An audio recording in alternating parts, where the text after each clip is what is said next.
Hello विद्यार्थी मित्रों, तो आप सभी का स्वागत है हमारे इस YouTube चैनल यूनिक एकेडमी के अंदर।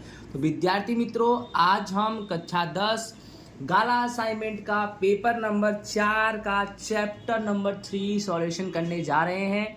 बच्चों, जो मैं आपको वीडियो बना रहा हूँ सब चैप्टर वाइज है, जो आपके लिए बहुत ही उपयोगी साबित होगा, खास करके बोर्ड की परीक्षा के लिए, कि चैप्टर वाइज तैयारी करने का मजा ही कुछ और है। ठीक है, गाला असाइनमेंट का सॉल्यूशन सभी लोगों ने डाला है, बट चैप्टर वाइज किसी ने नहीं डाला है। चैप्टर वाइज का मतलब कैसा होता है कि जैसे आपने चैप्टर नंबर 3 उठाया ना, तो पेपर नंबर 1, 2, 3, 4, 5, 6, तो चैप्टर नंबर 3 के ही सम्स करो।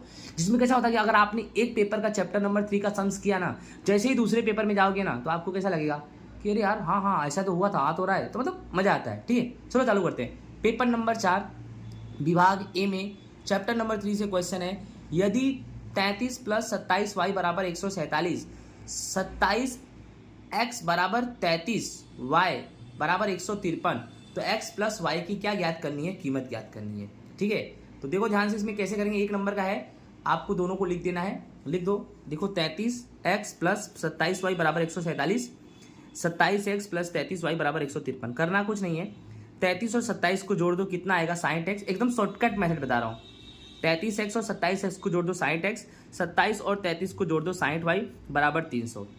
ठीक है, अब देखो 60 कॉमन आ गया, तो 60 को कॉमन ले लो, तो 60 हट जाएगा तो बचा x, प्लस 60 हट जाएगा तो बचाएगा y, x + y बराबर कितना आएगा 300। फिर x + y बराबर कितना 300, और बटे में कितना आएगा 60। अब 300 में 60 का भाग दे दो तो कितना आएगा 5, यानी बेटा x + y बराबर तुम्हारा आएगा आंसर 5। ओके, इसी के साथ चलते हैं क्वेश्चन नंबर 15 पर।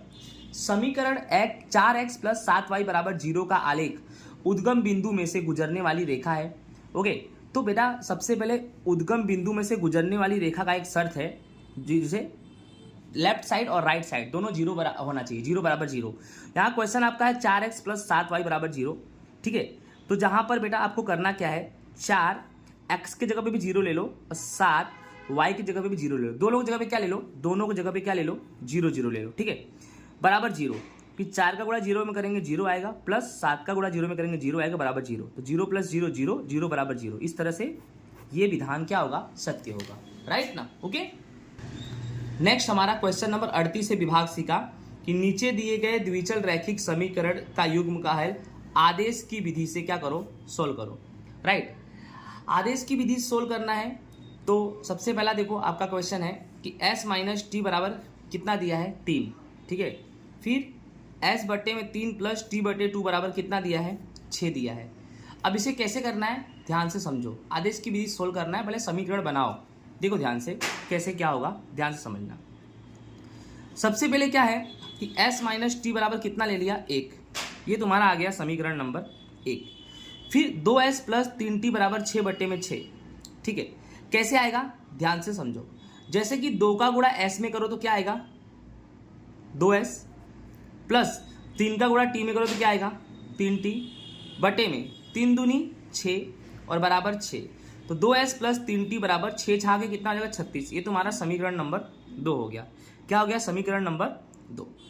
अब क्या करना है, समीकरण 1 से 3 बनाएंगे। देखो ध्यान से समझना, ये तुम्हारा 1 हो गया और ये तुम्हारा 2 हो गया। आदेश की विधि याद रखना, पहले समीकरण 1, फिर समीकरण 2, फिर 1 पर से 3 बनाएंगे। तो समीकरण 1 पर से 3 बनाएंगे, तो समीकरण 1 क्या है, s - t = 3, तो s बराबर क्या हो जाएगा 3, और -t उधर जाएगा तो क्या हो जाएगा +t, यानी s बराबर 3 + t हो जाएगा। ठीक है, अब आगे क्या करेंगे, समीकरण 3 व 2, समीकरण मतलब जो अपना निकला ये 3, उसको कहाँ रखेंगे 2 में रखेंगे। अब आपके दिमाग में होगा 1 में क्यों नहीं रखेंगे, तो बेटा ये जो समीकरण नंबर 3 है ना, वह किससे बना है, समीकरण नंबर 3 कहाँ से निकाला, समीकरण नंबर 3 समीकरण 1 से निकाला। तो समीकरण 1 से समीकरण 3 निकाला, तो समीकरण 3 की जो भी वैल्यू आ रही है उसको समीकरण 2 में रखेंगे, यानी समीकरण 3 की कीमत को कहाँ रखेंगे 2 में। अब समीकरण 3 है क्या कि s = 3 + t है।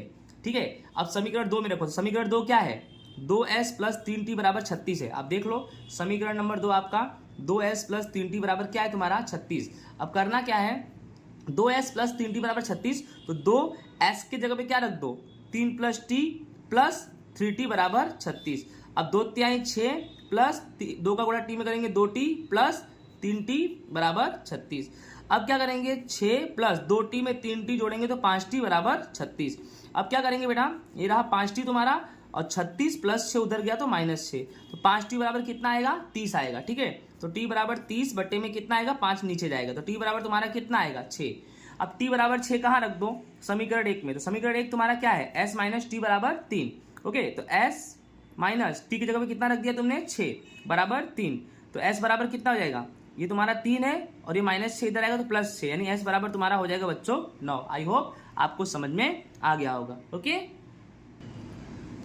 नेक्स्ट हमारा क्वेश्चन नंबर 39 है कि दो संख्याओं का अंतर 3 है।